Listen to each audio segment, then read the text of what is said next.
Hello दोस्तों, मैं Shashank sir आज आपको विभाजन नियम डिविजिबिलिटी रूल के बारे में बताऊंगा। तो सबसे पहले हम बात करते हैं डिविजिबिलिटी ऑफ 2 की। डिविजिबिलिटी ऑफ 2 होती क्या है कि कोई नंबर जिसका लास्ट डिजिट 0, 2, 4, 6, 8 होगा, वो डिजिट क्या होगी, हमारा 2 से डिविजिबल होगा। जैसे कि एग्जाम्पल देखिए, एग्जाम्पल होगा कि 5, 6, 7, 8। अब इसका यूनिट डिजिट जो है वो 8 है, तो ये क्या होगा, ये नंबर हमारा 2 से डिविजिबल होगा। 5, 6, 7, 5 हो गया। अब उसका यूनिट डिजिट हमारा 5 है, अब 5 इस में दिख नहीं रहे हैं, तो इसका मतलब ये क्या होगा, 5 से डिविजिबल नहीं होगा। अब डिविजिबिलिटी ऑफ 3 देखते हैं। डिविजिबिलिटी ऑफ 3, डिविजिबिलिटी ऑफ 3 क्या कहता है बच्चों कि sum of all number is multiple of 3। अगर कोई नंबर हमको दे दिया है, जैसे कि हमको दे दिया है 132 दे दिया, अब क्या करेंगे, इन सभी नंबर का हम सम निकालेंगे। जैसे 1 + 3 + 2 होगा कितना, ये 3 और 1 4, 4 2 6। अब 6 क्या है, ये 3 से डिविजिबल है, 3 दूनी 6। तो इसका मतलब क्या हो गया कि हमारा जो नंबर है 132 ये 3 से डिविजिबल होगा। इसी क्रम में एक नंबर हम और ले लेते हैं, 5, 6, 7, 567। अब इसको हम जोड़ते हैं, 5 + 6 + 7, 6 5 11, 11 7 और 18, ये 18 3 के टेबल में आता है, 3 छके 18। इसका मतलब 567 जो होगा वो हमारा 3 से विभाजित होगा। अगला डिविजिबिलिटी ऑफ 4, ऐसा नंबर जिसका लास्ट 2 डिजिट 4 से पूरी तरीके से विभाजित होगा, वो संख्या क्या होगी, हमारी 4 से पूरी तरीके से डिविजिबल होगी। जैसे कि 5644। अब 5644 में लास्ट 2 डिजिट जो है हमारा 4 से पूरी तरीके से विभाजित है।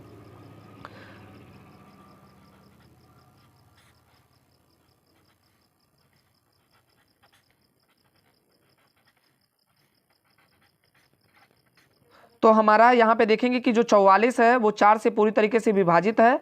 इसका मतलब 5644 भी क्या होगा, 4 से पूरी तरीके से विभाजित होगा। इसी क्रम में हमने 5642 ले लिया। अब इसका लास्ट 2 नंबर देखते हैं, तो यहाँ 42 डिवाइड करेंगे 4 से, 4 1 में 4 और एक कट नहीं रहा है,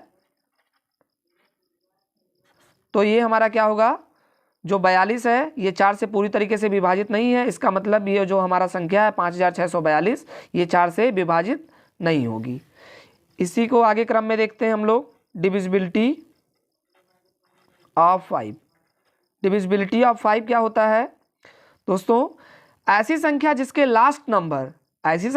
लास्ट नंबर 0 या फिर 5 होगा, 0 हो या तो 5 हो, वो संख्या क्या होगी, हमारी 5 से विभाजित होगी। एग्जाम्पल 425 हो गया, 150 हो गया, लास्ट डिजिट हमारा 0 होना चाहिए।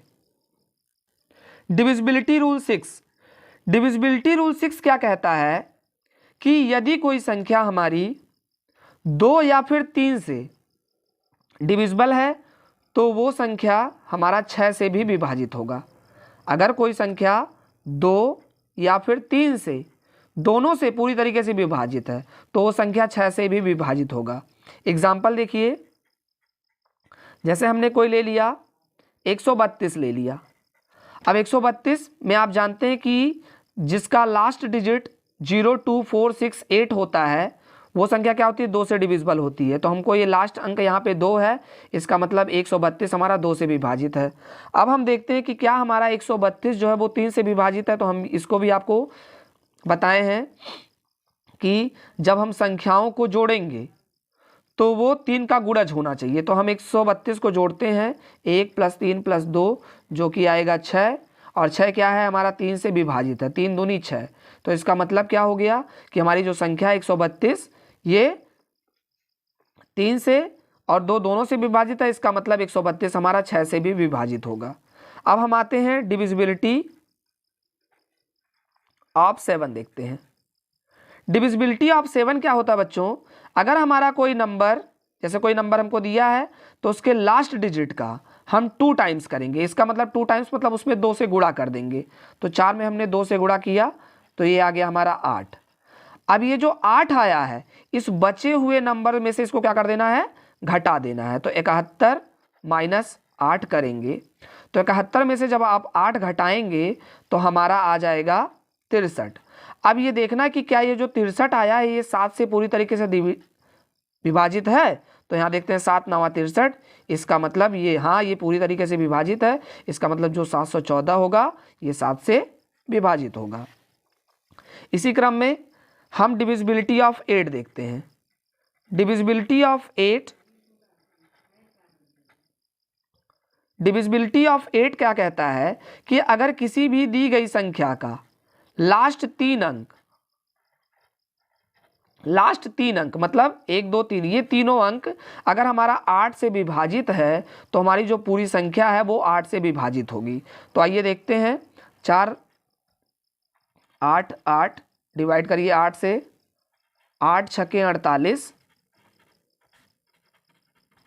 और 8 इक्का में 8, तो हमको 488 जो हमारा 8 से विभाजित है, इसका मतलब ये पूरी संख्या क्या होगी, हमारी 8 से विभाजित होगी। अगला हम आते हैं डिविजिबिलिटी ऑफ 9 देखते हैं। डिविजिबिलिटी ऑफ 9 क्या कहता है कि जो भी हमको संख्या दी रहेगी, जैसे हमको दे दिया 4 5 4 5, ये हमको दे दिया 45 45। अब ये अगर इन संख्याओं के अंकों को जोड़ने पर, हमको 9 का गुणज प्राप्त हो गया। जैसे कि 4 5 9 18 आएगा हमारा ये। अब 18 क्या है, 9 का गुणज है। तो अगर हमको 9 का गुणज प्राप्त होता है तो वो संख्या क्या होगी, 9 से विभाजित होगी। जैसे इन सभी अंकों को जोड़ने पे हमको 9 का गुणज प्राप्त हुआ और 9 का गुणज प्राप्त होने के कारण ये संख्या हमारी क्या होगी, 9 से विभाजित। डिविजिबिलिटी ऑफ 10, ऐसी संख्या जिसका लास्ट अंक 0 होगा वो संख्या क्या होगी, हमारी 10 से विभाजित होगी। जैसे हमको दे दिया है 5 6 7 0, तो लास्ट अंक 0 है, इसका मतलब ये पूरी संख्या हमारी 10 से विभाजित होगी। ऐसे ही 5 6 7 8, अब ये लास्ट संख्या 8 है, इसलिए ये हमारा 10 से विभाजित नहीं है। Thank you guys, subscribe my channel and share my channel.